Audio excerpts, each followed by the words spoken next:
welcome to the Street Talk segment of the podcast for this week. And like we said earlier, we had only 2 episodes of Corrie this week, but they were 2-hour-long ones, so still plenty to chat about.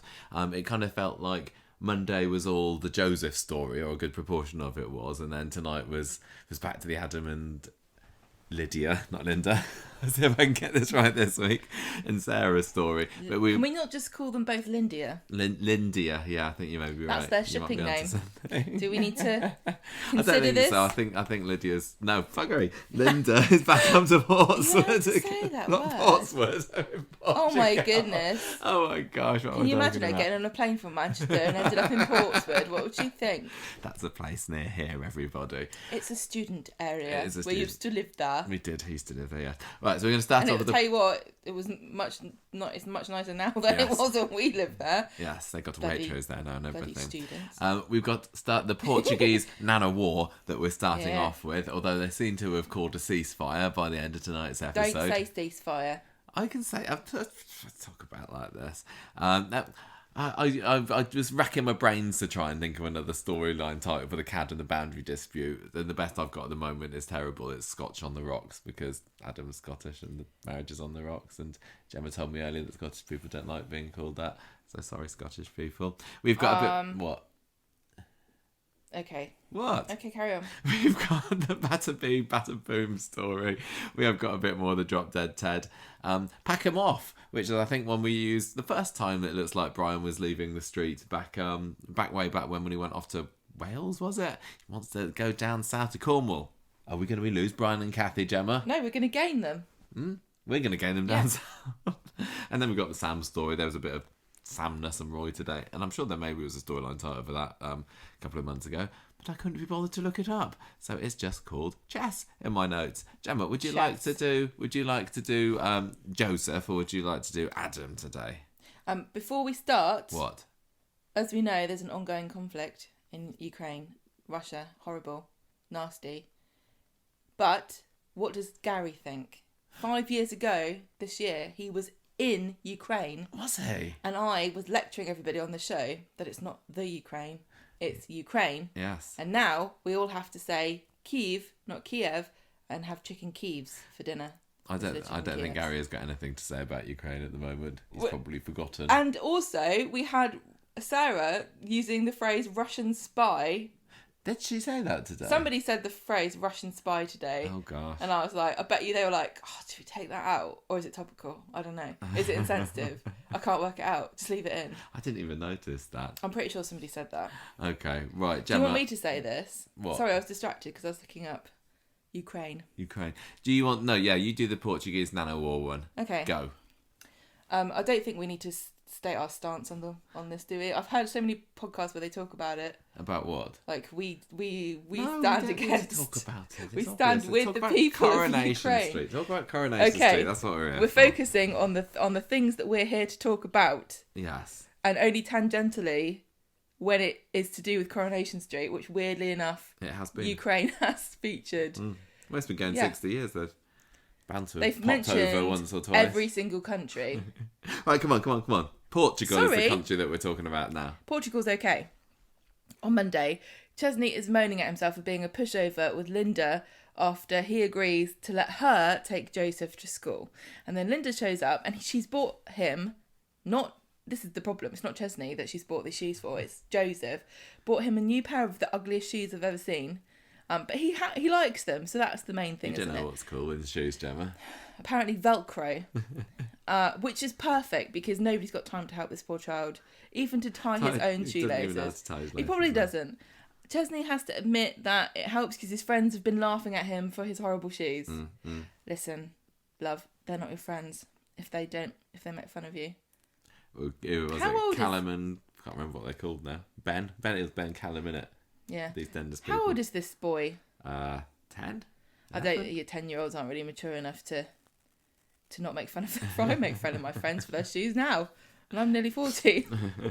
I think we need to teach Joseph not to mind is the key. Not buy him new shoes. Yeah. That would be Bernie's approach.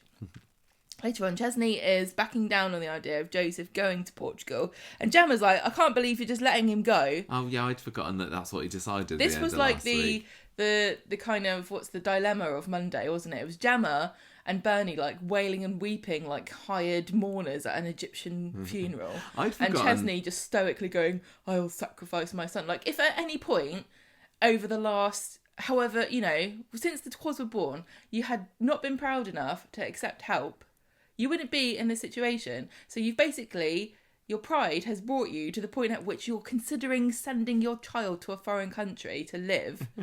Like, we're in the 1870s. Yeah. I'd forgotten, because I thought that last week Gemma was kind of coming around to the idea, but apparently not. I guess she is deadly against it. Yeah. Oh, I've also forgotten an awful lot about what happened on Monday. That gap between Monday and Friday. Didn't Corrie work just for me. Dropped out of my head. Yeah, I know. I was like, what happened? The airport scene. I just remember there was an airport scene. Because we were so excited to see an airport. I know we were. Okay, right. Gemma's like, I can't believe you're just letting him go. Why don't we just get rid of all the quads as well? And everyone at home's like, yes, yeah, go idea. on. Why don't you? Joseph gets home from school. Suitcase. They're only young. And Chesney says, would you really like to go and live with your nan? And he's like, yeah, I would do. And he says, why don't you go when the new school year starts? And Joseph looks disappointed and slopes upstairs, which doesn't fit in with what his later true motivation for wanting to go to Portugal was, but we won't dwell on that. Children are very inconsistent. They're fickle. Chesney goes and meets Linda in the pub and tells her that he thinks it's a good idea that Joseph goes to live with her, and he like completely perks up when he's around her. She says, great. And then she's quite mature here. She's like, why don't we just test it out and see how he feels? So, meanwhile, Joseph is telling Hope, and this was quite fun because, as we all know, they're brother and sister in real life. And I just imagine them, they're cousins on the show, aren't they?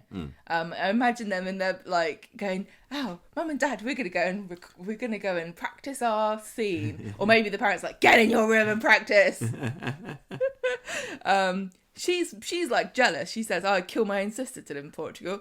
I don't think it would take much to convince Hope to kill her own sister. I think she'd kill her own sister for a packet of jelly beans. A packet of firelighters. Yeah. Although, I mean, I don't know whether somebody Hope's age knows much about Portugal, or is like... Well, no, she knows that he's going to live with his gran, and he's got a massive house, and it's a villa, anywhere. And it's a swimming pool. Yeah. She's probably thinking, oh, there's probably a load of like dry grass there. Just imagine the infernos that I could cause there. I could look across the plains. Can't set fires very well there in Manchester because it keeps raining and putting it out. And she's like, whoa, it seems like... Then she says, oh, it seems like something's bothering you or something. She can tell she notices that he's not like well up for it, actually. No. So mean to make this poor kid decide. Later on, Linda comes in and Gemma and Chesney are having a massive row about this. And she's like, oh gosh, I've got to go home immediately because my housekeeper is having a problem with her husband running off or something like that. And Gemma's like, oh yeah, oh God. She gets Gets a bit narky about it. Well, Gemma's got her nose put out of joint because it's another reminder that she's really posh and rich. And Linda's like, oh yeah, I guess you don't have a housekeeper. They do, it's Bernie. Yeah. It doesn't count if you're related. She's got to go over there immediately. And she says, I'm going to see Joseph and say goodbye. She still puts it off to the end of the week by the next episode. This woman's obviously...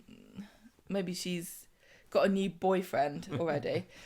So she says, I want to say goodbye to Joseph, but Joseph wants to go with her right now, and Gemma says, no, you can't, you've got school tomorrow. I love that. You've got school tomorrow. Like, Gemma, shut up, this is Coronation Street, nobody cares about things like that. They'll probably have a burst water my pipe anyway, so Gemma's like, you can't go, you've got school tomorrow, and then we're moving to Brazil. Right, so Chesney goes, just let him go, might as well go. On Tuesday, they only do finger painting. That's what you do at school, isn't it? Oh, yeah. 10-year-olds. Joseph rushes upstairs to get his things, which presumably include his ugly trainers. Chesney tells Gemma that he feels awful, but he is putting Joseph first. And then Joseph comes downstairs with his rucksack all ready to leave. Gemma's wailing, really awful. This is so bad. She's crying on the sofa with Bernie, and Bernie calls Chesney a big wuss. And Chesney's like, stop guilt tripping Joseph. Then they all gather in the street, and Gemma's just like acting like he's going to his own funeral. And everyone's crying, and then they leave. And so Gemma and Chesney are left, with Chesney trying to justify himself, and Gemma just ignores him and stomps upstairs. And then Fizz comes round with Hope, and she says, you got to listen to this. And Hope says, oh, he doesn't actually want to go, he just thinks that he's in the way, and it'll be cheaper, and you want him to leave. And Chesney's like, I've made a terrible mistake, I must stop them. And it was like Love Actually. Oh, yeah, I mean, I think it was supposed to be like Love Actually. It didn't quite work that way, but I did enjoy this airport scene that was coming up later. It was just nice to get out of the house, it was. wasn't it? I mean, when he says we're going to go and stop them, but I think that I've got myself like worked up and ready for an airport scene for quite a few times in the last few years, and they never had it. I can't remember when the last rush to the airport to stop somebody getting on a plane was. They definitely had them in Corrie before, haven't they? I remember when like Becky flew away, Steve was there trying to tell her not to go. But there's been lots of occasions where I thought, oh, this would be the perfect time to go and film in the airport. And it was great to actually see it, but I thought they weren't going to do it at first, because they had that scene with Gemma and Chesney stuck in traffic, and I was convinced that was filmed with them just parked on Rosamond Street. I thought I recognised the bricks outside, and they weren't showing any of the outside. No, like they were actually in traffic. It just felt like there were like lots of cars jammed up together on Rosamond Street, and they'd got a red traffic light. They'd literally gone the other way to get to this airport. Yeah, but then they actually turned up at the airport, and it was brilliant, and it wasn't like the best of scenes, and the characters there aren't necessarily ones that are among my favourites, but it was so nice to see them get out into among the general public to film this sweet little scene, really. I don't know where I am. Oh, we're just Chesney there saying, no, come home. Oh, we've stuck in a traffic jam. We get to the airport. I assume this is Manchester Airport. Yes. Chesney's like, don't go. I know you don't want to go. And Linda's like, for God's sake, fine. Like that. Linda's like, no, he should come with me. It's right for him. And Chesney tells Joseph that he means everything to him and promises things will be better. And it's like, once the quads are out of nappies. How long do children have nappies for? Well, we saw Cleo the other day. Yeah. And she was, she was a decent height, wasn't she? She could nut a door handle, couldn't she? So I have no concept of how long children are in nappers for. Who was it? There was some celebrity mum who got in trouble the other day. Oh, it was that Catherine, the funny American lady who's on panel shows in this country. Possibly. Kath Bum, I think she is. I think it was her. She got in trouble for basically going, I don't ever put my kids in nappies. I toilet train them from birth. What? And everyone was like, "What?" She's like, "When they look like they need a poo, I just put them on a potty." And everyone's like, "I'm so offended." We should all allow our children to wallow in their own squalor. They should sit in their own filth, just so they know what it's going to be like when they're they're place old. in life, yeah. Yeah. So, with that little segue, we'll get back to Coronation Street and the fact that we have a lovely reunion scene with Chesney promising he's going to help Joseph, and he loves him and he needs him, and Joseph agrees to come home if they can have cheese on toast for tea. And if we'd only known from the start that this is what he was angling for, we could have avoided this very expensive external shoot, couldn't we? Yeah. So Friday, everything's back to normal. Bernie's moaning. Linda's postponed her flight home. Gemma's like, let's all just get on together. Gemma arranges for a reconciliation meeting between the Nans, and Bernie's being, quote, very hostile and standoffish, and Linda's being quite guarded, but she's trying to broker peace, isn't she? Mm-hmm. And they agree that they are both welcome to each other's homes, and they agree that Joseph's the one that's important here, and Linda's like saying, I'm sorry, I just want to help Joseph, and if it's not living with me, that's fine. If he needs anything, just let me know. And they exchange numbers, and she's like, if Joseph ever needs something, tell me. This is such an awkward position to be in, though, isn't it? Because she's not going to be paying out for the quad stuff. There's going to be a time when the quads get old enough to notice that Joseph gets treated differently and he gets anything he wants off Nanny Linda. Yeah, and that's a good presumably point. at some point, don't want to panic, the actress who plays Nanny Linda, she's going to die. And Joseph is going to be left a villa. Well, She's going to shout with Izzy. yeah, that's what I thought. Izzy's probably first in line. But, you know, it depends on how the will works. But, you know, if it was divided by the children, then you would think that Joseph would get Katie's half. Yeah, I suppose she would, actually. I don't know. No, I don't know what sounds Linda's fair. provisions That are in sounds her fair. will. But, So yeah, he's going to be an heir. Is he going to grow up? Is she going to end up resenting Joseph or something? Who's she? Is he? I don't know about that, but it is kind of interesting. It's like a time bomb, isn't it? Waiting to go off here. Well, I mean, the last person that went off to Portugal was Katie, and we all know she ended up They've got coming to very a sticky end. Bad road traffic. No, it's that dry grass, isn't it? And all No, the she died in arsonist a car children's. crash. Oh yeah. I'm just saying what she's. Maybe a bit of a coincidence. Of Linda went the same way. Joseph can go on holiday and bring his lovely cousin Hope, and we can have a little bit of a Nanny Linda accident. Yeah, maybe. Maybe. So, Linda's leaving again later, and Joseph says, "I wish you were staying," but she has to go, and he'll call her every day. She goes off in the taxi. Can you imagine having a 10-year-old child phone you up every day to talk to you? I know, and how long's that going to last? Like, oh, What did hello, you do it's you today? again. Oh, you watched Star Wars again? Great. Which one? The first one.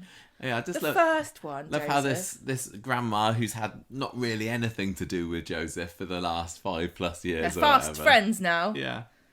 Right, and then later on, Joseph goes, "Chesney or Dad, can you help me with my homework?" And he's like, "I'm really busy. The quads have pooed all over the place again. Wish Catherine, whatever her face, was there to teach him how to use a toilet.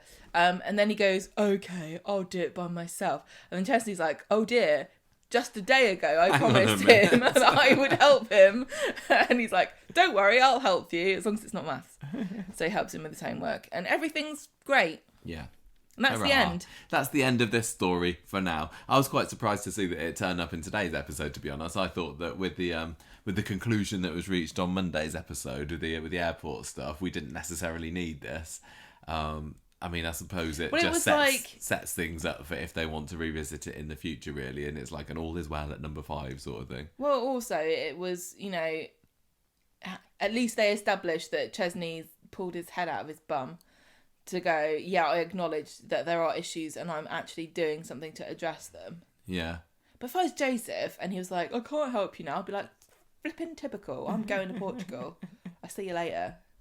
Yeah. What's goodbye in Portuguese? Is it adios? So, what did you think about? We talked about the airport scene. Did you quite find that quite sweet? Was it touching for you? Did it I just love the melt fact your that it stony was heart? in a airport, but it didn't do I thought anything for me. I thought it came across as quite sweet. It was a nice one. I think that it has been nice to see a perkier side of Joseph, because he has been a bit quiet and shy and down, hasn't he, recently? And Chesney was right that when he's with Linda, he is a lot happier. But so just having them reconciled together there at the end was quite lovely. I know, but it was one of these manufactured thingies, wasn't it? That was solved in a day. Yeah, well, they always do that, don't they? If they want to get the storyline over and done with. I just think that maybe the dialogue wasn't quite there, or the tension of like, oh, am I going to find him or not? Because he like goes there and it's like, oh no, where's my son? Oh, there he is. I mean, in Love Actually, the little ginger kid was literally running through the whole building, wasn't he? And vaulting over. Chesney a little ginger kid anymore. Vaulting over, what's it called, turnstiles and everything, and banging on the window, bursting going, through security. But yeah, with this one, it was just like, oh, there he is. Don't take my son, please. Interesting how they both had masks on, didn't they? Because the amount of mask usage there's been in Coronation Street is drastically reduced now. We barely see it at all. So Manchester Airport must have been like, well, yeah, you got to put those on, because obviously that was filmed, I guess, towards the beginning of the year when that was probably. still maybe it procedure. was literally like, you can't film here unless you have a mask on. Yeah. But then Chesney did take his mask off. He did. He pulled it down a little bit, didn't he? Do you know what?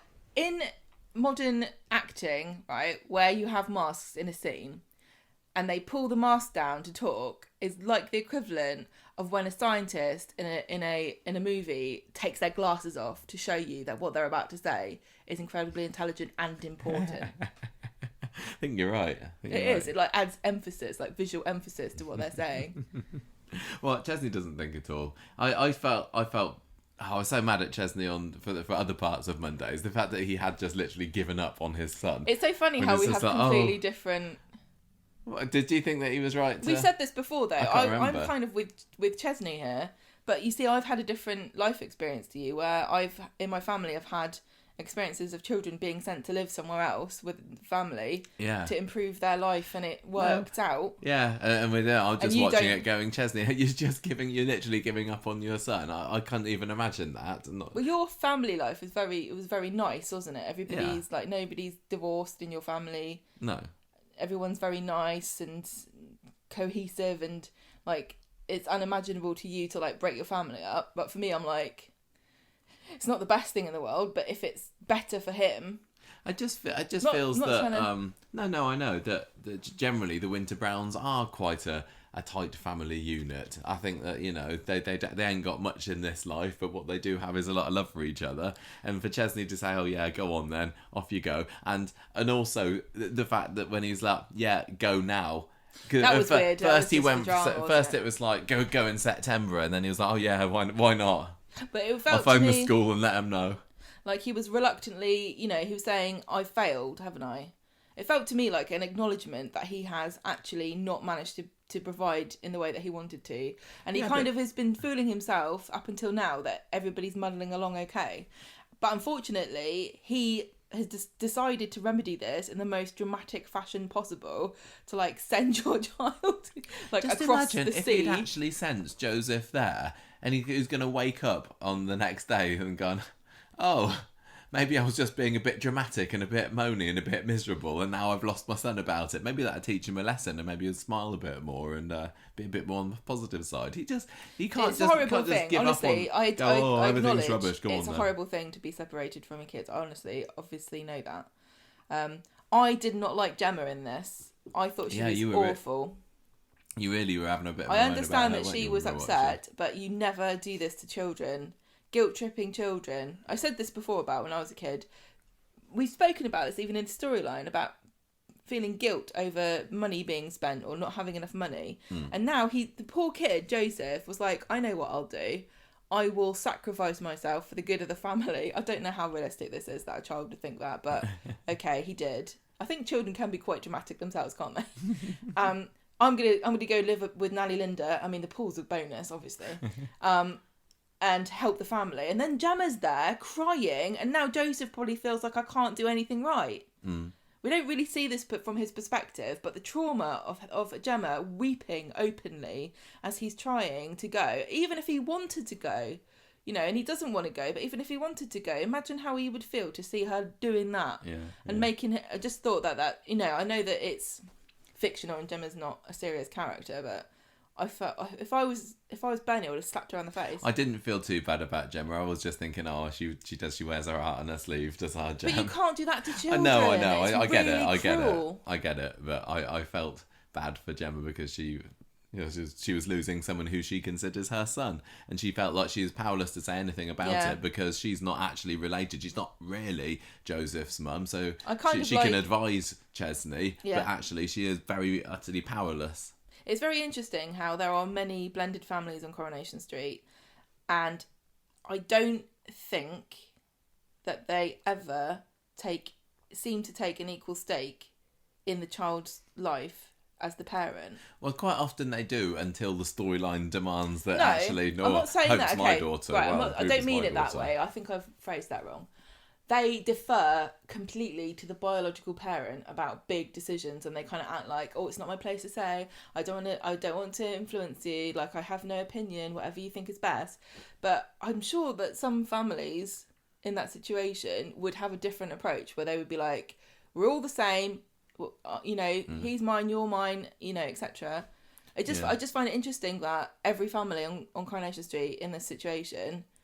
Just try. Who else have we got? We've got David with Max. Well, actually, Max is Kylie and Callum's son, Yeah, I actually, know. isn't he? Well, he seems to be the main parent, and Shona is maybe a bit on the sidelines. If you think like Nick there. and Leanne with Ollie and Simon, you think of Fizz and Tyrone, and they, really think of themselves as a mum and a daughter and a dad and a daughter that live together. Yeah. I feel that's, well, they used to. You know what I mean? I feel that they feel that way about themselves. And it's interesting because a lot of the time also, these are people that have been together since the children were babies. Yeah. I just find it very interesting. So do you think that we're going to see Linda again on Corrie? I just want to say it's more interesting from the perspective of, it feels like that's the default thing for these blended families, and I wonder if that is true to life. Yeah, and if people who are in families like that have that distinction in their minds, or if they really just all make decisions together, and why is Coronation Street, if that's the case, depicting families like the way that they do? Is it just for conflict? Just for tension. I think it must be, really, at the end of the day. It must be. Yeah. Do you think we're going to see Linda again then? I wouldn't actually mind, because before she returned a couple of weeks ago, like, I couldn't even remember her name or what she looked like or anything. And when she showed back on the street, I was like, oh, why they brought her back? What was the point? But actually, I enjoyed her a lot more the second time round. I don't remember having any strong feelings one way or the other before. I just was like, yeah, get Katie off the street, please. Take her back to Portugal with you. I liked her this time. I can exclusively reveal to you that when you watched Katie's mum the first time around, you were not that impressed. I wasn't. Oh yeah, because of course you listened to the Katie Armstrong YouTube couch profile. We've uploaded it, and we do talk about Linda. And she's not the best character in the world, an impression upon you. I enjoyed watching her this time. So fair play. I'm glad that she got a second chance to make a good impression on me. More of a presence. Yeah. And she was obviously driving the story more than I think she did the first time around. I just imagine how it must be difficult for Linda to just go, I know that these kids are... Like, what can you do? Yeah. Like, these kids can't afford shoes. Oh, well, I'll go for a swim. I wonder how long it would have taken her to have got fed up with Joseph and I've been quite enjoying my single life here. I don't normally say this about children, but it's very dour. Right, should we move on to the Lydia story then? From Linda to Lydia. So Monday, Sarah is telling David all about Lydia and Adam, because she currently believes that they've been having it off last week and they were caught, and Adam has stayed at number 1 overnight. So he's at Grandad Ken's house. Instead of calling this Scotch on the rocks, yeah, can we call this Scots on the rocks? Because that's what Scottish people are called. Okay, you can call it that. That's fine. Scots on the rocks. Then it sounds like, oh, be careful, Scott. So Adam's on the phone. Have we ever had a Scott in Coronation Street? Yeah, Scott Pemberton, Johnny's dodgy bloke from the other year. Wow, guys, this was not rehearsed. This was not a rehearsed trivia question for Michael. He actually knew that. There's Scott. And what about Brendan Scott? No, it doesn't count. So Adam's on the phone later to the police, and he's telling them all about this weird stuff that's been going on. Like the charge. What? What happened before then? Well, nothing. He's just been staying at number 1 overnight, and he's like, "Well, I'm going to do something about this." Sorry, I got confused because he ended the week on the phone to the police. Yeah, so he's back on it again. He says, "Look, there's been all this money that's been come out of my account for no reason. We had the SWAT team coming in the other week. Surely this is all Lydia who's done this. You need to do something about it." And Tracy says, "Well, I admire her a little bit, actually. I love this. She's picking up some tips." Yeah, I love the fact that Tracy's not lost this evil streak, and saying that and also the fact, like, you would say this to a man whose life is being ruined by this woman. Like, she's kind of cool. It was a funny little remark. I have a bit of a girl crush. Probably not the most sensitive thing to say in real life. I wonder whether this Adam phoning the police here is going to save him in the long run, because there's a record now of him having been in contact to say this is happening. Maybe that's a good point. Tracy says, well, I kind of admire a little bit, but Barlows don't back down. Yeah. So you keep on fighting. And Adam also seems to be, at this point of the week, of the mind that Sarah's going to come crawling back to him when the truth comes out. So meanwhile, over at Underworld, Sean's saying to Sarah, "Where's Lydia? She's not coming to work today. What's going on here?" So Sarah's just like, "None of your business. She's having a day off. Don't ask any questions." So Carla turns up at work later, also wanting to know where Lydia is. Later that evening, Carla goes off to Adam in the street. What? Sarah tells her. She tells her, yeah. I fired her. I'm going to fire her. Yeah, sorry. Carla's like, "This has got employment tribunal written all over it." And Sarah's like, don't worry, she's a psychopath. She's probably going to die. Yes. In some kind of confrontation with Adam where she falls off a ledge. Carla has a confrontation with Adam in the street later that episode. She clearly doesn't believe him, his side of the story. Neither did Daniel, who walks into weigh on the conversation as well. So Daniel doesn't seem to then, although by Friday he's fine with it. Let's just remind ourselves also that Lydia is Daniel's ex. Oh, yes, of course she is. Oh, I'd forgotten about that, so thank you very much. Adam goes to see Sarah at the factory to say, look, I'm innocent, honestly, but she doesn't believe him. He gets quite angry at this point. He's ranting away, and Sarah seems quite intimidated by him. She's backing down a little bit. She says, right, you go home now, get your stuff. He's massive compared to her. And she goes and has a bit of a cry. You scare me if you get angry, and we're the same size. I don't get angry at you. Oh, you get angry at the computer. I might get angry at video game. You have got angry at me like once or twice when I've done something really bad. I'm glad you're saying you deserved it. So Friday, I'm being you're grooming me. Friday. Do you remember? That's a joke. It's a bad joke. Do you remember that Adam and Sarah got married 2 years ago? Was it 2 years ago? Was it married 2 years ago? No, it wasn't. No, because it was when Shona got shot in a box. Oh, yes. So it was 2 years ago. So, and I think the whole point of this story was literally to just drum it into us that these two are married. I was so pained at seeing those beautiful flowers be dumped in the bin. Oh, it's so sad, wasn't it? I know, that's the saddest part of the whole thing. So he sent them to Sarah, she bins them, and he's meanwhile still at number one, having a bit of a mope with Steve, telling him about Lydia being a big liar and everything. So then he goes back to see Sarah in the factory again to try and persuade her again that he's not having an affair. And she's like, right, 5-10 minutes, that's all I'm getting. You're getting off me. And so he said, can I, you give me 10 minutes and then I'll go. Yeah. So she listens to him for 10 minutes and then sends him on his way because he says, look, have you actually asked Lydia about this, or are you just taking her lies at face value here? Have you asked her, like, when were we together? Where did we do it? And so there's surely going to be some inconsistencies, and she'll see a time that you knew you were together with me. She's planted all of this. Why would she do this? No, says Sarah. And he says, I don't know. All I know is that I love you and we need to get this sorted out. And this is when his time runs out and he's sent on his way. So immediately Sarah goes... So he tells to Sarah, I love you. Yeah, he says that, Okay. So Sarah's like, oh yeah, maybe I should ask Lydia about this a little bit more. So Lydia is invited around Sarah's flat and immediately gets the Spanish Inquisition. How many times did you have sex with my husband? This is a bit raunchy for Coronation Street, wasn't it? Last week she was lying on the sofa. I know. Sexy stuff. And where did you do it? And Lydia, fair play to her and her Machiavellian ways, is able to reel off a whole load of places that they did the deed. And Sarah says, well, when did it happen? What, in the co-op? What? Done it in the co-op, done it in the EE shop, done it in the Argos around the corner. Who else sponsors this? Specsavers, we did it in Specsavers because they're apparently sponsoring the show now. Oh yeah, I don't know what that was. No, that was just an ITV advert. We also did it in the bingo hall because there's a Coronation Street bingo game that's coming out soon. We might give that a plug. Yeah, I'll need to find out about that. Anyway, you're not playing bingo. You're not playing Coronation Street bingo. Lydia says, spending all our money. Lydia says, I didn't write the dates down every time I bonked him. You know, I did see him last Monday when you were out at Gale's though, and I should have looked. I can't remember what happened there, so I wonder whether that particular lie could come back to bite Lydia in the bum at some point. All she needs to do is to say to Sarah, every time that Adam was working late or you were working late, and I gave you a look like, oh, guilty look, that's when we were fictionally bonking.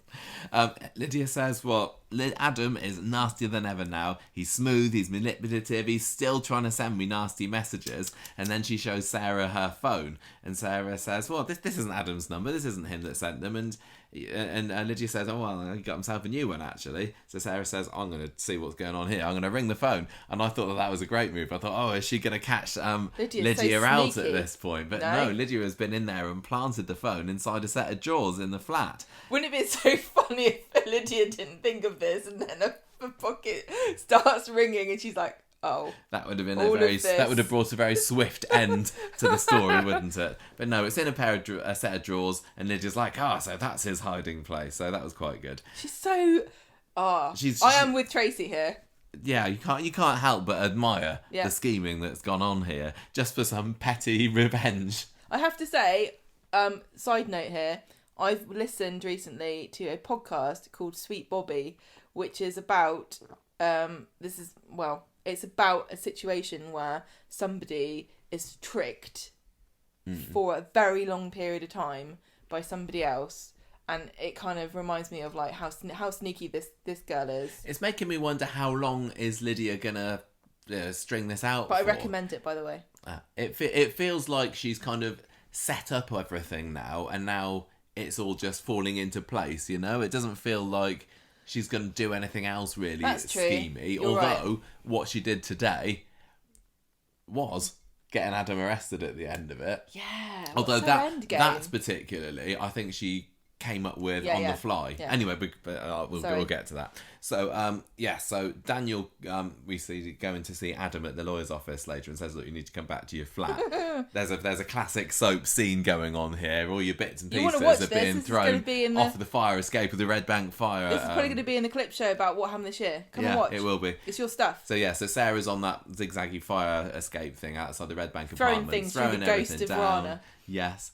And Adam says, look, you gotta believe me, Sarah. It wasn't me. She's making it up. And Sarah's like, I'm not having any of this. I want a divorce. He says, you're going to look very silly when the truth comes out. I think that was a bit of a I love careless thing to say. This is like just such an Adam thing to say. Like, yeah, is he actually going to do it? Is he actually going to go, no, I was right and you were wrong?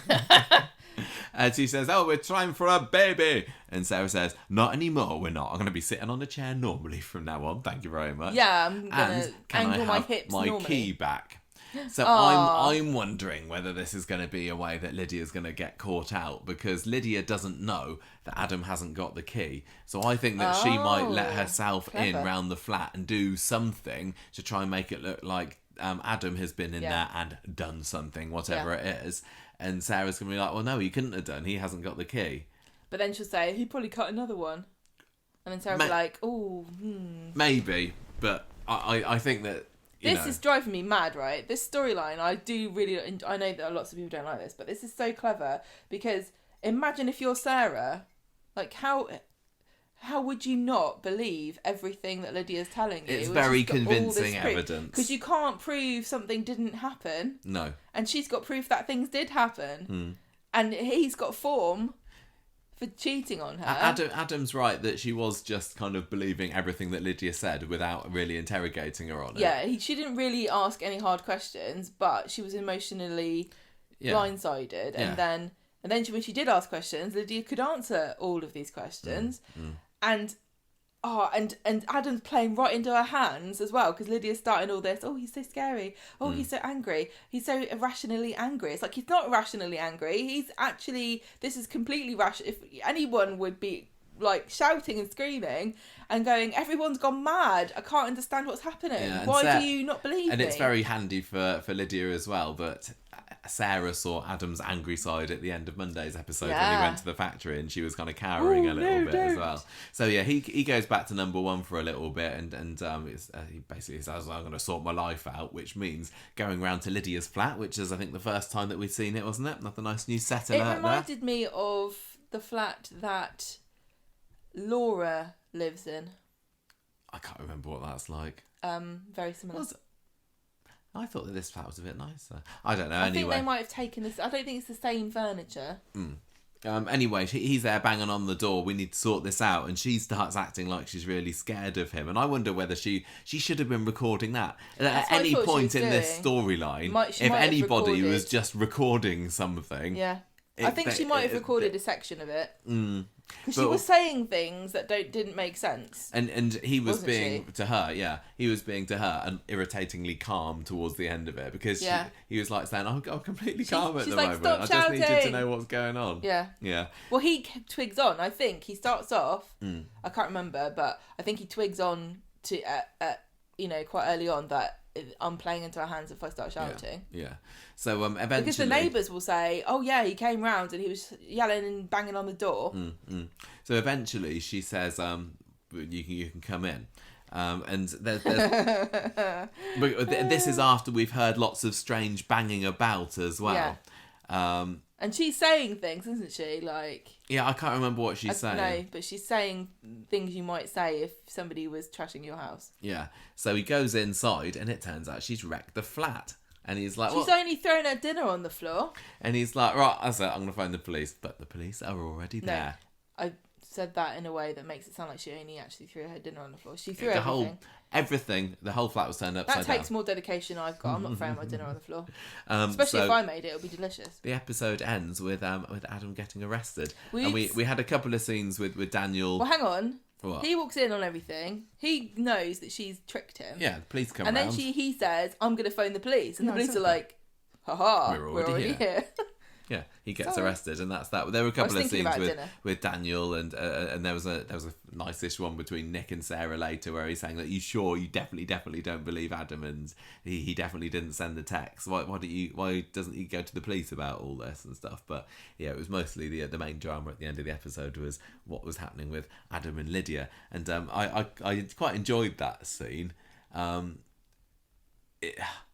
I know some people have said, as Adam pointed out, that, is it not taking domestic abuse victims seriously? Well, Adam said that. You're making everybody look bad. And there's definitely something to be said about that. And I'm sure the sort of people I would have expected to say this also had a comment along the lines of, oh, typical, they always arrest the man. They always think it's the man that's doing it. They never think it's the woman.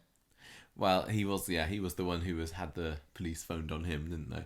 Well, domestic violence happens to men. Yeah, absolutely. We acknowledge that, and it's a fact, but it's much rarer. Yeah. He's carted off to the police, and the thing is that next week is kind of being billed as a big-ish week on Coronation Street, isn't it? Because I don't know, is it? Yeah, well, there's a trailer for it, and they don't which I haven't seen. I've seen one picture from it maybe, and it's just Abby. So big surprise is that she's going to be in it next week. But yeah, but possibly this storyline could come to a head next week. I'm glad that I'm enjoying it more than I was, say, 3 weeks ago. But I don't really need it to run that much longer. I need her to be caught out in her scheming ways now, and I think maybe something to do with this key, or maybe one of those dates that she gave Sarah is gonna be the comeuppance for her. What are you thinking? Would you be happy for it to keep going for a bit longer, or are you ready for it to be done?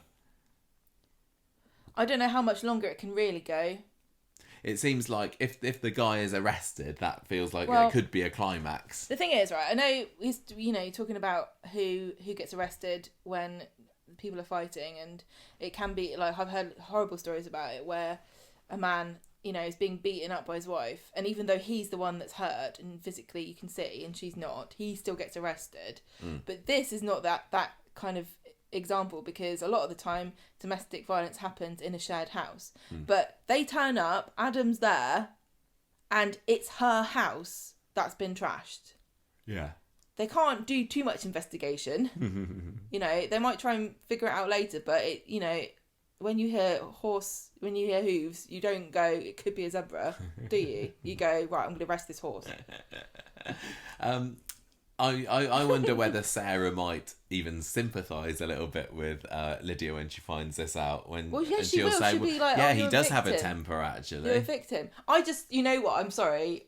Nobody's taken me to task on my comments about sympathising with cheaters, but I'm going to say it again just to see if I can get myself in trouble.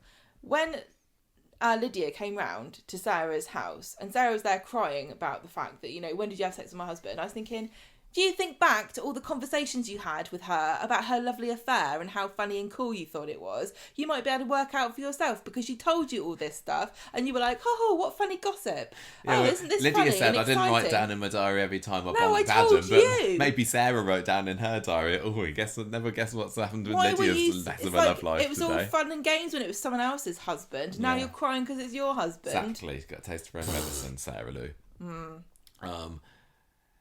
One of the things I think you pointed out when we were watching it, they kept they made a big thing of was trying for a baby. Yeah, they said that a lot of times. So it's making me wonder whether something's Sarah could actually end up being pregnant. Speaking of which, it's not Adam, is it? Speaking of which, let's do the Abby story. There's something to do with the baby, so there's going to be some kind of baby thing, isn't there? Yeah, I guess so. How exciting! What's that? What? Oh, it's just Abby's walking around out there. It's fine. So speaking of Abby Franklin, no, Webster, sorry. I think she's Franklin again now. I'm almost ready to say, okay, maybe she isn't pregnant then, because I was expecting at the end of today's episode, I thought, is this going to be the one, and is this going to be the big kickoff into next week that she finds that she's pregnant? Surely she's got to find out soon. I was thinking, I'm convinced she's pregnant. No one can stop me from thinking that she's pregnant, but I'm thinking, oh, maybe she doesn't know she's pregnant, and that's why she's drinking. But she does know, like, the cat, like, we've decided, haven't we? Like, the theory is, based on the evidence, that she does know she's pregnant because she keeps drinking orange juice. Except that today when she was knocking back the vodka and getting the cocaine at the end of the episode. I wonder. Do you think she's going, have to get rid of this Russian vodka because people are going to get really arsey with me? She must know, because she took a pregnancy test, although we didn't see the pregnancy test, I suppose, did we, at New Year? The theory is that she said that she was not pregnant, but she actually was. She knows that she is, and that's why she has been not drinking, etc.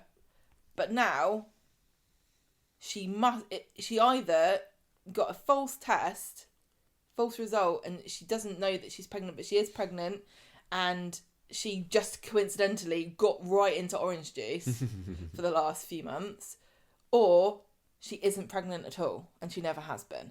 I could definitely see her being in denial about it if she thought that she was, or if she hasn't taken a pregnancy test, actually, and she might. She did. I reckon she did. And if she's not having a period or anything, I can just imagine her saying no, and burying her head in the sand about it. But you can have your period when you're. Oh yeah, I know. But for whatever, I think the female body is so treacherous and traitorous to us women. It's not fair. It's like the female body was made for soap plot twists about being pregnant, or like trashy TV shows about giving birth in a toilet when you didn't know you had playing the long game. Like, there. This is going to be so funny. You wait. Right, come on then. Anyway, if she's going on a drugs binge and a boozing binge, if she knows that she's pregnant and she's going on a drugs and booze binge, that's going to be very difficult for me as an Abby fan to say, she was going through a really hard time. Well, listen, there are different scales, aren't there, of like how much you feel comfortable policing somebody's body. Like, some people seem to think that pregnant women's bodies are like communal property that no longer belongs to her while they're having a kid, and other people like, just shoot up if that's what you need. I remember talking to a friend of my mum's from school, and we were at her baby shower, and we all had to go outside so she could smoke, and she's going to me, oh yeah, the doctor said that I shouldn't give up because it would stress me out too much. I'm thinking, I bet the doctor didn't say that. I bet the doctor gave you a series of scenarios and you picked the one that suited you the best. Yeah, do you think Abby would say, yeah, Dr. Gaddis says that a little bit of cocaine's fine. Dr. Gaddis gave me this crack. We could have it around the back of the medical centre together. That's where I'm heading now. Her and her wife, they're so much fun. Yeah, I mean, some people will say you can't eat sushi and eat soft cheese, and other people, like back in the day, doctors actually did tell women to smoke deliberately to reduce the birth weight of the baby, and that's a fact. Did a good bit of trivia there. So I'm going to say vodka. I'm going to say probably not. But there are danger zones. That's the other thing. Like, there are certain times during your pregnancy where it affects your baby more than it does at other points. But when did they do the deed? I've forgotten. Was it October? Late September, early October, maybe. It's a long time. January, February. So we're getting 6 months now. Yeah. Is there even a baby? I don't know. I don't know. But now I'm thinking, okay, by the end of next week, are we going to have a revelation about the baby? The other thing to remember, of course, is it does feel like a very end of a Friday episode sort of revelation. Tonight's episode was technically just the Wednesday episode, wasn't it? Because the one that's going to be on Sunday, that's the end of the week Friday episode. So I wonder, are we going to see it then? The baby. Hello. The pregnancy test, possibly. And I realised earlier, didn't I, that we've actually booked to go to the cinema when Coronation Street is on Sunday night and to go and see Batman. So what? The Batman. Sorry, to give him his full title. So if anybody finds out if there's a big revelation on Sunday, Don't tell us. Don't tweet us and tell us, because we won't have seen it. We'll be watching Oh, Batman for God's and sake, let's Catwoman. not go then. No, I want to go and see Batman. The only reason we're going on Sunday is because it's half price. Right, come on. What's happened in this story this week then with lovely Imran and Toya? Oh, they were being Very sweet. irritatingly adorable, weren't they? They're like cute little calves on the way to the slaughterhouse, the pair of them. On Monday, Imran is saying... I don't think Toya would appreciate the and that analogy there. She probably would. She'd probably be like, yeah, we shouldn't kill them if you think they're that cute. What's the difference between a cow and a cat? The difference is you can't have a cow in your house. That's the main one. Imran arranges for Leanne to look after Elsie for the evening so that he can take our lovely Toya out. And he tells her, and she has this adorable look on her face like... Oh, thank you. Oh, that's so exciting. I'm going to wear my best dress.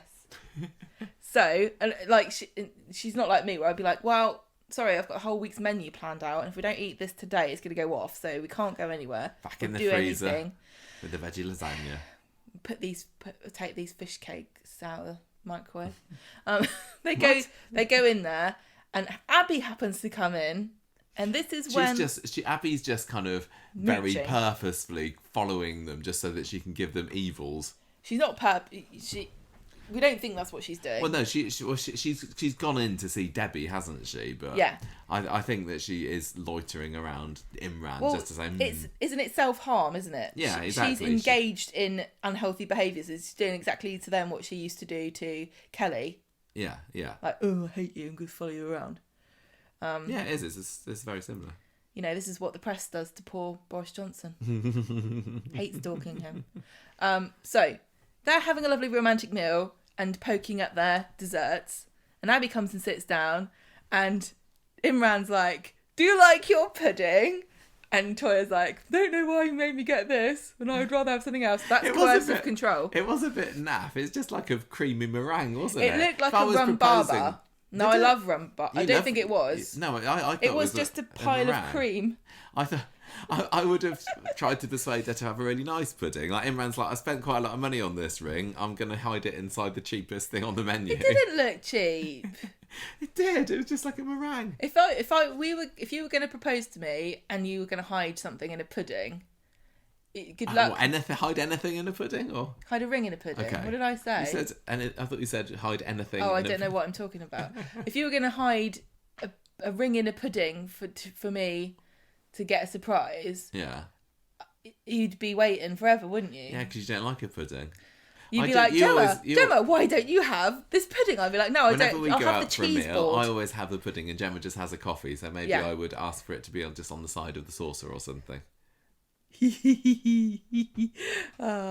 Sweet. So he's like watching her like a hawk as she spoons this cream in her mouth, and then she's like, oh no, what's this? Oh, it's a creamy ring. Nearly chipped my tooth. It's a creamy ring. Classic Coronation Street engagement scene there. And then she puts the gammy ring on her Does anybody finger. in Coronation Street just get down on one knee and like hold a ring out these days? It always has to be some elaborate setup, doesn't it? Don't really go for I thought that Imran and Toya were a normal couple. They are. This is about, this is probably the raciest thing that's ever happened to them.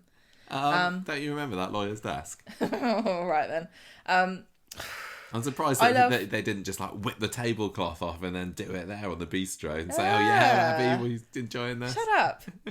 I also love Toya has all these cool rings on her fingers. She had loads of rings on, I love them. she? And she has like mid-finger rings, and they're my favourite thing. I think they're so cool. Oh.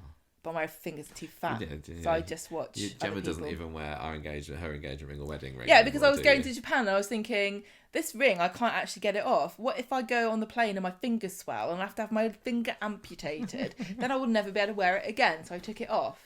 Yeah, as long as you know where they are. They're probably over there somewhere. I'm just like pretending she's a single lady. Well, I tell you what, I haven't had any takers yet. It's rubbish.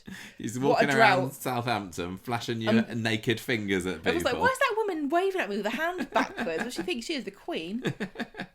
Right, Debbie arrives at the bistro and Abby wants to talk to her about what's going on with back, Kevin. Everybody! Hooray! Oh, hurrah, at last. More, please. Give her a proper story.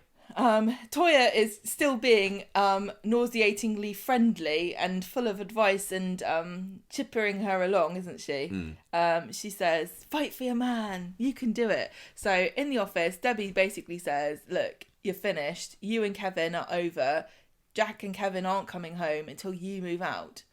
I think that Kevin might be getting a bill from the school or however these charges work at the moment, because he's literally said, oh yeah, I'm taking my son out of school and for an indefinite amount of time.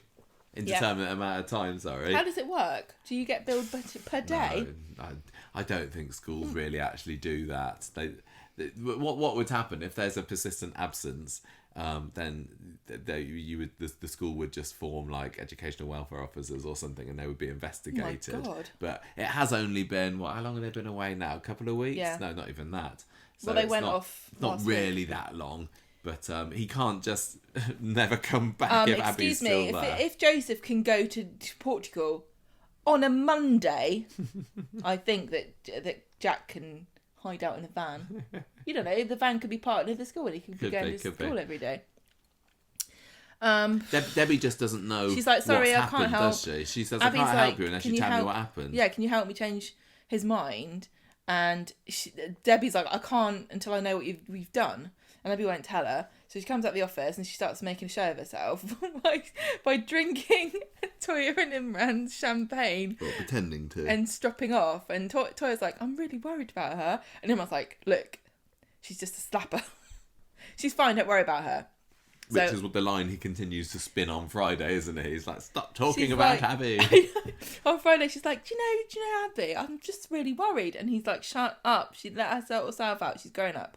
So Toya's walking down the road and she sees Abby in her dead son's garden. No, she doesn't. That's later on in the episode. This bit of the episode, they're just walking in the street. She sees her in the street. Yeah. And Abby says, I'm really sorry that I was a massive raging cow. Toya says, don't worry about it. How's Kevin? And Abby says, I've lost them both. And she's really sad. And Toya says, how about a coffee? And Abby's like, no.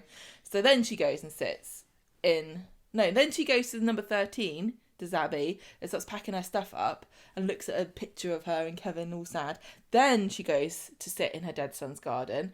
And No, it wasn't. It was Victoria Gardens. No, it wasn't.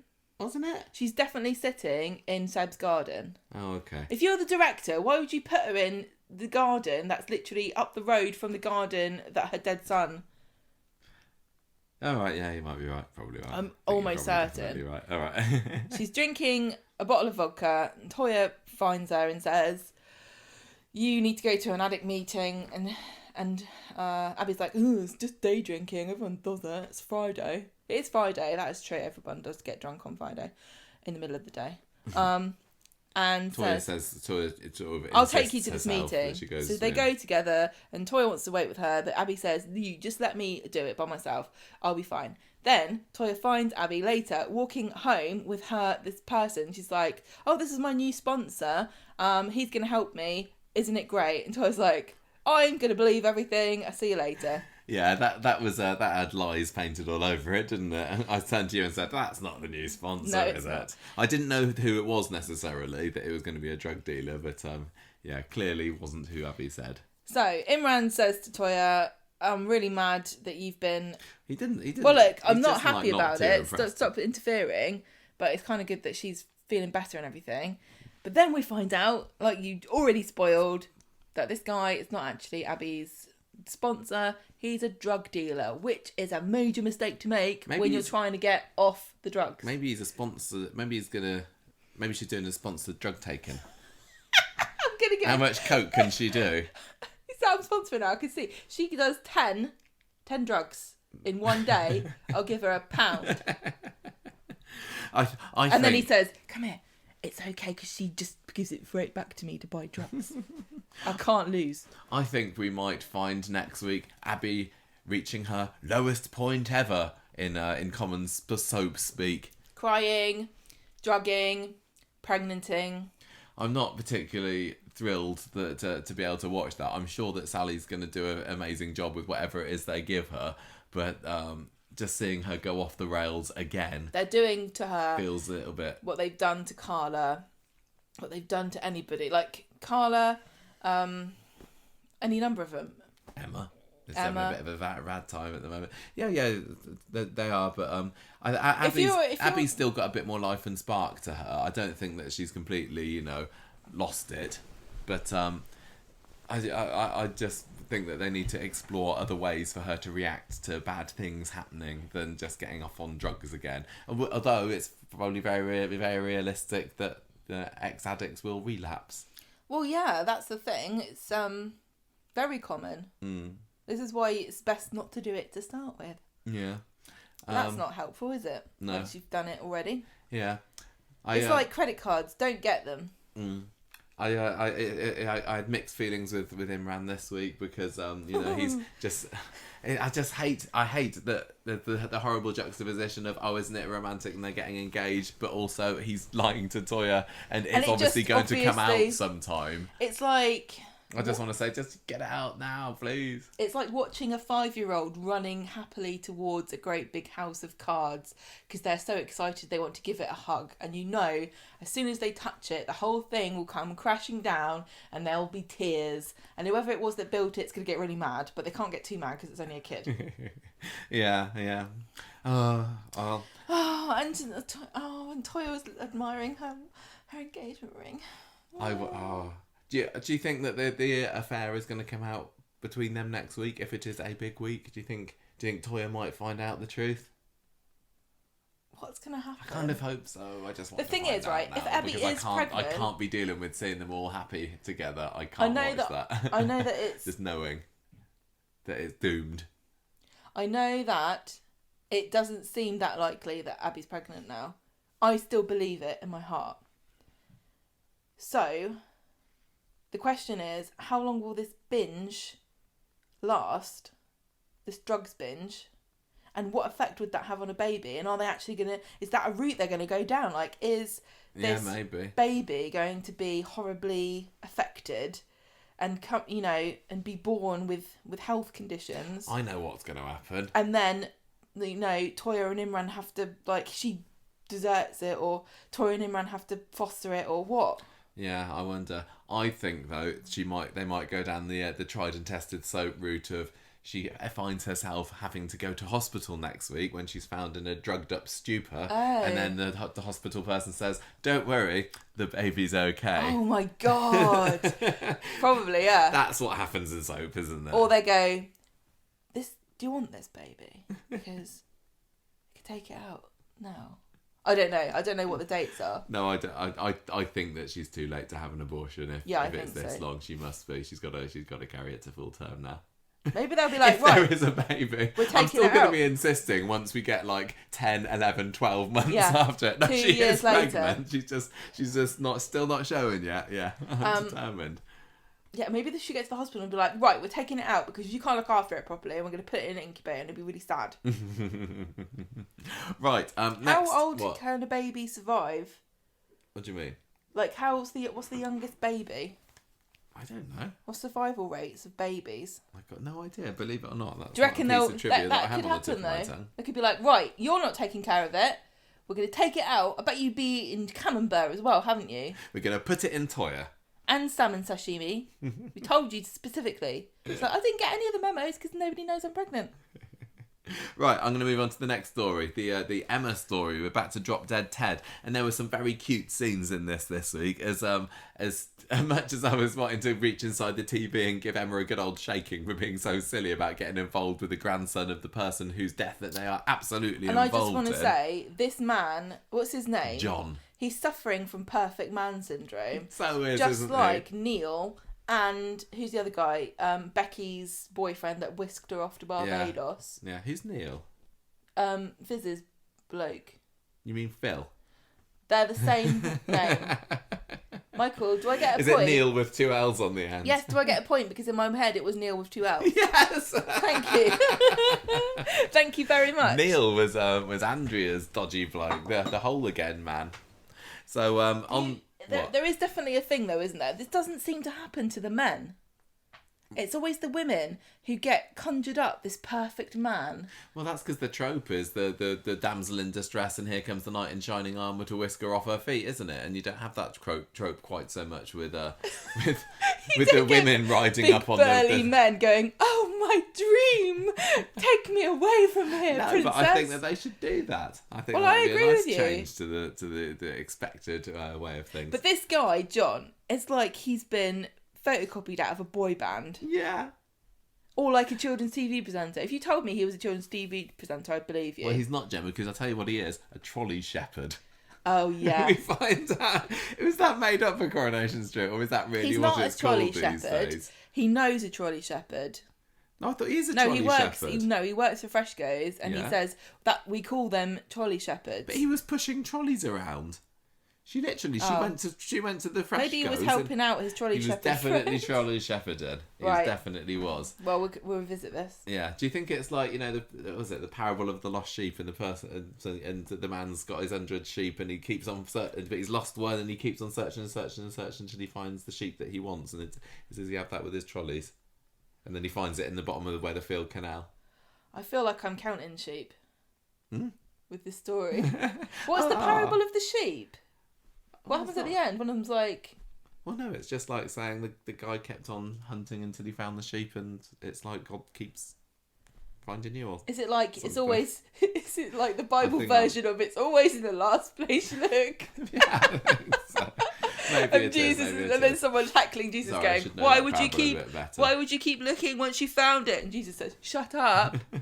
My dad's in charge of heaven. Thank you." Right, I shouldn't have brought that up because I thought that I maybe knew more about it than I did. Wow, Anyway, that is a great parable. I'm glad they wrote that down for Yeah. the ages. um, A man lost a sheep and he kept looking till he found it. yes, that's it. Classic tale. And it's the same with trolley shepherds. And what's this got to do with this Do story? you think that they have the song, "Well, trolley shepherds watch their flocks by night or sitting in the car park"? Anyway, I suggest that Freshco's takes on that time-honoured tradition of needing a quid. yeah. That put him right out of a job. Yeah. Anyway, so he's there. He's pushing trolleys because Emma's discovered that he works there or something, or he told. He's not pushing them, he's guiding them gently to their pasture. I think he should have a trolley shepherd dog. Can you imagine that? This little sheep dog barking around the Freshco car park, and the trolley's veering off course. Going, Going, no, go in the little driving into people's cars. Yeah. Get inside that trolley enclosure. Aww. Emma's there being all sneaky and coy and cute and everything, and I thought that he spotted her, but I can't remember whether he did or not. But anyway, she dashes off all going. Ooh. In this example, the sheep are like the normal trolleys, and then the lambs are like this, the little mini. little I'm not ones that going you to can commit get. myself to a big shop today. Yeah. And then you just cram it full of crap. Right, so John ends up stalking Emma back to the street, and he comes into the pub and tries to find her, and she kind of does that ducking down thing behind the bar, doesn't she? She Or was really waffles funny. off behind. There was some proper good comedy Emma this week. She hid from him in the shepherd's pastures, Yes.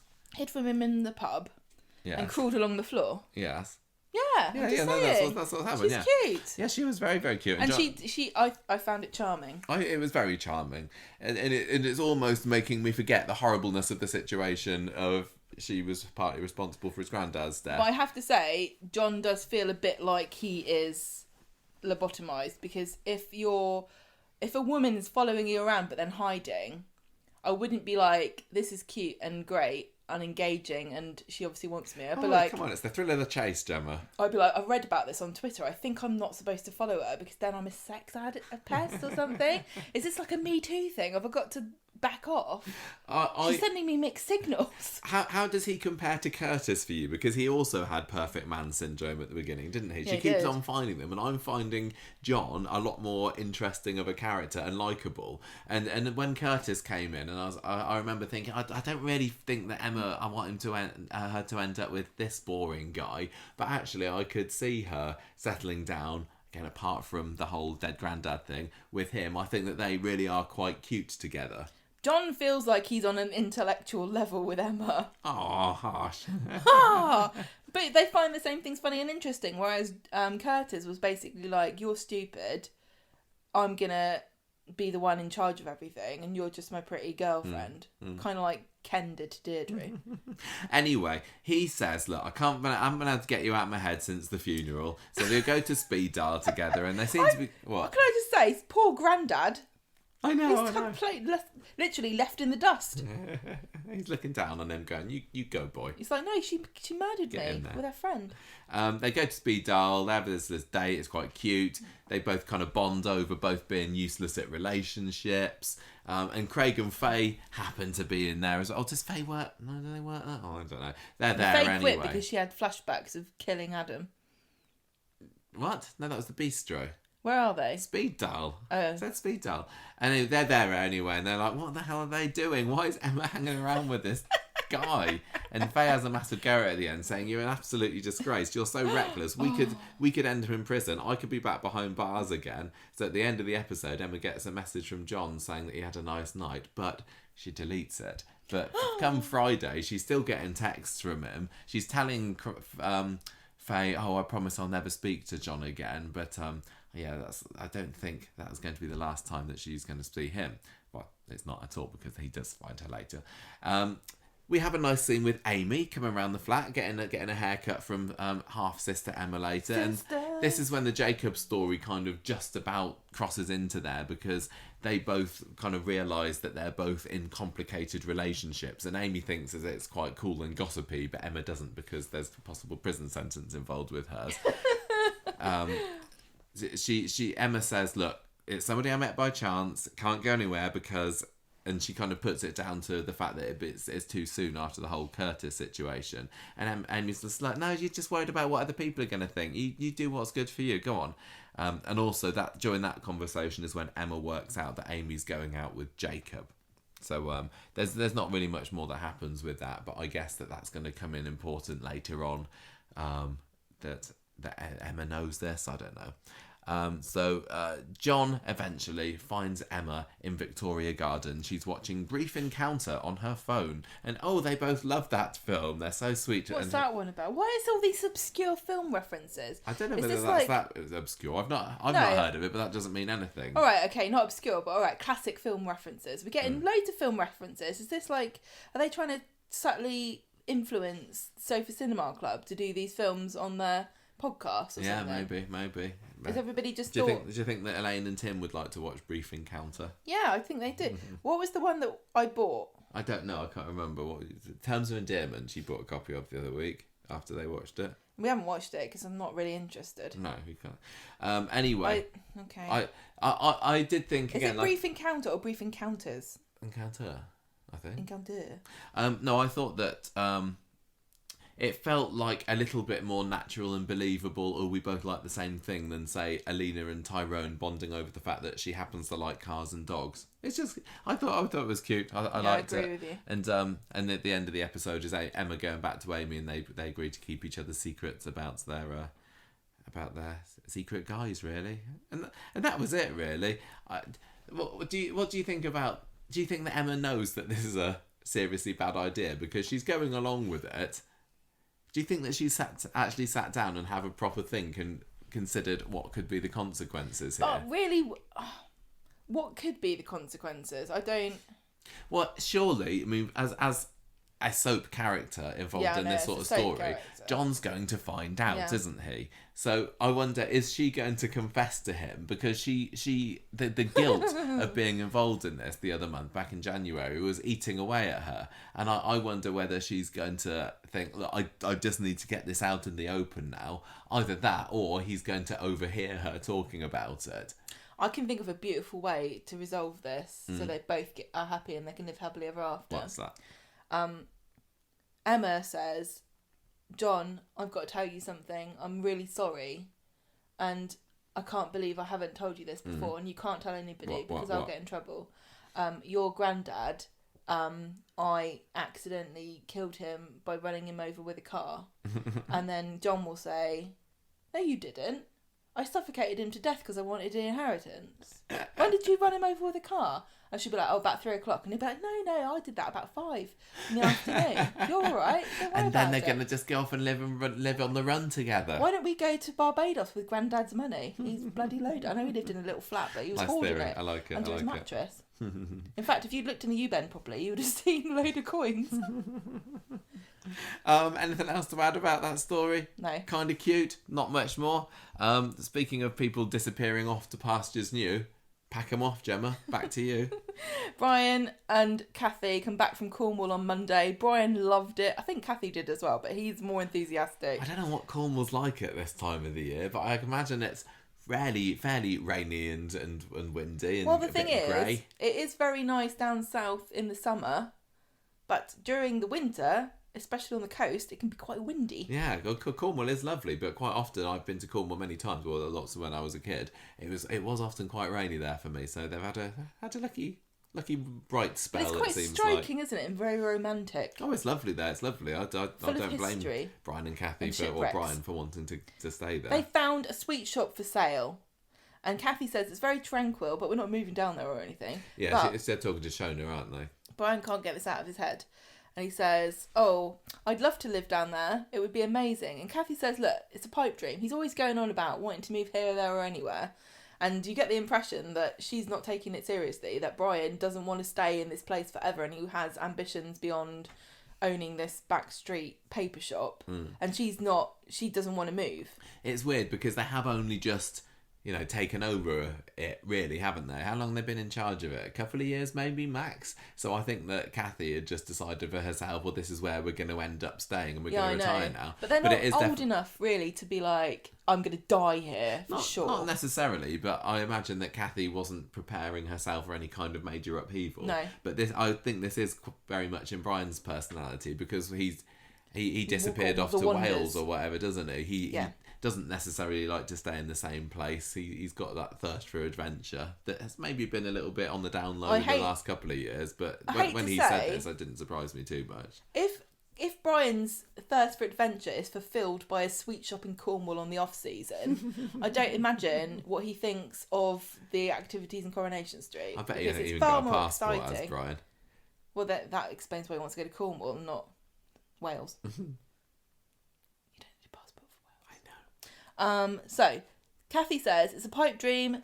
So he challenges her to a chess match, and he says, if I win, we move to Cornwall, and if you win, we stay here. So they play this game, and I'm fed up with chess games on this show. I'm bloody fed up with chess. Stop showing us chess. I don't understand. I don't know the rules. I'm not learning I understand chess. the rules of chess. I'm not learning chess. I wouldn't beat anybody programme. at it, but I we've don't seen know- far too much chess on Coronation Street recently. I don't know play some how many drafts or something. people are Or that Snap. into chess that you can look at a board and go. I don't know how common this is for people to look at a board and go, I know what's happening, I know who's moved what where and what's going to happen next, and it's not looking good. And it's not like a football match where you can walk in the middle of it and go, oh look, they've scored 3 and the other ones haven't scored anything. I've got no idea what's happening. It's pieces of wood on a board and people And a looking train. at each other. It means nothing to me. So let's have a bit of compassion for idiots like me that don't know how to play chess. So Brian's determined to win. He does. Kathy can't believe it. She's like, I can't believe I've staked my whole life on this game and now I've lost. And she looks genuinely unsettled and worried. And Brian realises what the consequences of this could be if she doesn't actually want to go and she's not going to honour her side of the agreement. So he says, don't worry, I won't hold you to such a rash bet. We don't need to go. And she looks completely relieved and happy, but he looks very sad. Yes, he's got and his let heart down. set on this. Are we going to be losing Brian?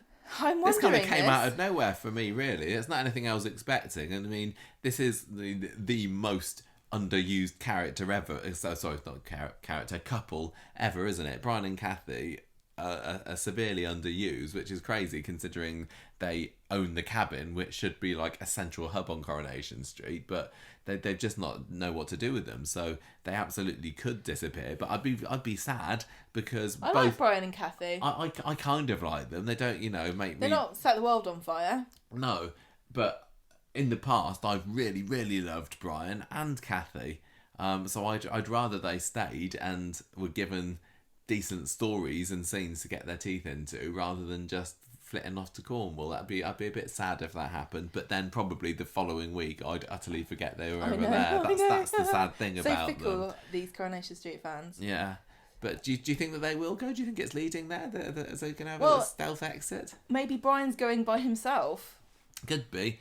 Is that what happened with him and Julie? Right, they both went off. I thought they went off together, and then he came back without her. Maybe I can't remember now. But anyway, what did you think about this chess game? I think if Brian had turned around and said, "Right, that's it, we're moving to Cornwall," I would have said, "Well, Kathy, you brought this on yourself for agreeing to such a stupid bet." I think not. I think Brian was sort of thinking to himself, she can't be that adverse to the idea if she was willing to play a game to decide, right? Yeah. And he was so excited and blinded by his ambition to go there and the prospect of an exciting new leaf in his book of life that he thought got carried away in the moment and thought, yeah, if I win, we can go. And Kathy was probably thinking, well, we're not really gonna go. Yeah, I guess. Although she was looking a lot more worried as the game was progressing, and she realised that she was doing not very well. So badly. Maybe she overestimated her chess ability. Maybe I wouldn't have challenged Brian at chess.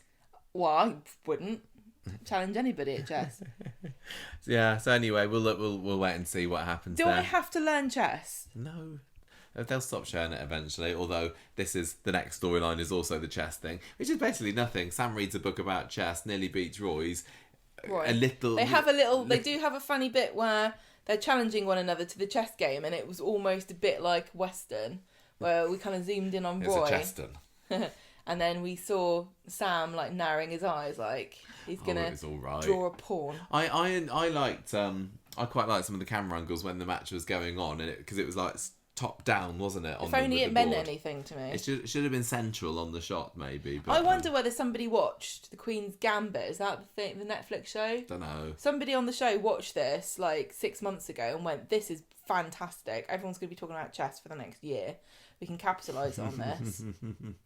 Well, anyway, because before the match starts, Roy says, "I will play with you as long as at the end we shake hands and and the sportsman about it." And Sam, because he's read this book, thinks, well, there's no way that I can lose now. And he is incredibly cocky throughout the match, but Roy wipes the floor with him, basically. And Sam he does give him a bit of a handshake, but he says he feels useless as well, doesn't he? So I guess this has given his confidence a knock again, which is kind of sad, but also I'm not extremely excited about this. I do like Sam, but there's only so much of him playing chess that I can take, really. I've just looked up chess on the internet to find out how thick I am compared to everybody else, and I'm getting very conflicting information here. From the United Nations, for World Chess Day, they said 70% of the adult population has played chess. This is in the US, the UK, Germany, Russia and India, has played chess at some point in their lives, and 605 million adults play chess regularly. And then somewhere else, I've got from Corrie, so it's obviously much more reliable than the UN. Roughly 10% of the people on the planet play chess. Oh, there you go. Right, that is it for this week's Coronation Street, Gemma. Our 2 hours of Corrie goodness. Was it goodness? What score would you like to give Coronation Street this week? I did like the reunion at the airport. Yeah, that was quite nice. And I think the Lydia story is really entertaining me. The Batabeeb stuff is making me sad. It was an enjoyable week. It was all right. I don't think there was much there that made me go, wow, this is amazing. I mean, the airport scene was good, and Adam going to Lydia's flat I quite enjoyed. But at the same time, yeah, there wasn't anything there apart from maybe some of the chess stuff that made me feel a bit bored. I think I'm gonna go 3 this week. 3 Portuguese farts out of 5. What about you? I'm going to go. What did you give it? 3? 3 Portuguese farts. I'm going to give it 3.5 games of chess that I just abandoned halfway through because I don't know what I'm doing. Thought you'd give it a 3.5. It was feeling like it was going that way for me. For me, character of the week. I don't know. You got any thoughts on that one so far? I'm looking up what Portuguese for fart is. Okay. Oh yeah, because that was Peter. well, that's a bit like it is in French, isn't it? Peter. Okay. Yeah. There any we go. characters of the week, Gemma? But what's their onomatopoeia for I fart? don't know. Character of the week. Lowering the tone of the podcast, honestly. Yes. I don't know why you let me on this. I'm wondering, like, it could be like Joseph, I suppose. I thought it was quite cute, and he's he's doing it for the good of the family, going across to Portugal. Lydia for being very manipulative, could get a point for me. Debbie just for being back. Emma was so quite fun. cute this week. She's in such a love dilemma. Yeah, quite nice to give it to Emma just as a Coronation Street, do more cute comedy stuff and not such tragic drama and crying. Poor thing about Emma is, like, if you had... she just wants love, doesn't she? And she believes in love. Like, she's like, of all the people on Coronation Street, I reckon that she's the one who thinks that if scientists worked hard enough, they could actually measure the level of love in the universe. It's like a quantifiable thing. I'll tell you who else just wants love. Toya. Oh. Tragic. Oh, we're all being Imran's got a horrible betrayed. secret. Poor Elsie as well. Oh, what's she going to do? What's she going to I do? don't know. She's going to have a lot to say about it, I'm sure. She probably will. I might give this to Lydia. Okay, Because Lydia. she's evil, yeah. Lydia, not Linda. It's Lydia. I thought you maybe were going for her. I did find her pretty entertaining. I'm going to go for Emma this week just because she was just lovely and she made me smile a lot this week. Yeah. And doing her bobbing around behind the bar and everything. It does show you don't need to be clever and write silly puns and funny word jokes that aren't funny sometimes for comedic. You can just actually trust the actor to do something fun and physical. You're right. And she wasn't making herself look stupid. Like I think she had one or two lines that were just shoehorned into like, I've never heard of such and such. But on the whole, you're right. It was fairly natural and just let Ali Mardell really do her natural comedic stuff. So I'm giving it to her this week. Right. So that is it for this week's Street Talk. Yeah.